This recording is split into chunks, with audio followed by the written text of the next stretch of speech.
Урматтуу халайык калк, бир спецназтын жоокери каза болду.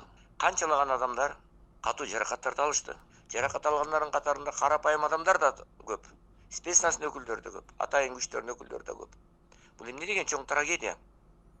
Атамбаев болсо анысы аскелгенсип, балдарды өлтүргөн аскелгенсип, эми бир нече адамды барымтага алып жатат. Өзүнүн үйүндө кармап жатат. Бул өтө чоң кылмыш болуп эсептелет.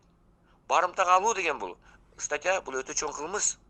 Адамдарды эркинен ажыратып, барымтага алып атат. Спецназдын өкүлдөрүн алып атат. Күч органдарына, мамлекеттик органдарга, укук коргоо органдарынын өкүлдөрүнө кол көтөрүү бул чоң статья болуп эсептелет.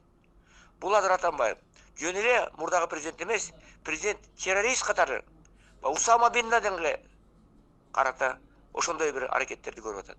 Ошон үчүн Атамбаевдин колдогон адамдар бул террористти колдогон адам катары эсептелсин десек да болот. Ошон үчүн бул ишти азыр катуу аракеттерди көрүп, Атамбаевди кармап, сөзсүз түрдө алып келип камаш керек. Ал эми ушундай башаламандыкты уюштурган адамдардын баардыгы мыйзам тарабынан катуу жазаланышы керек.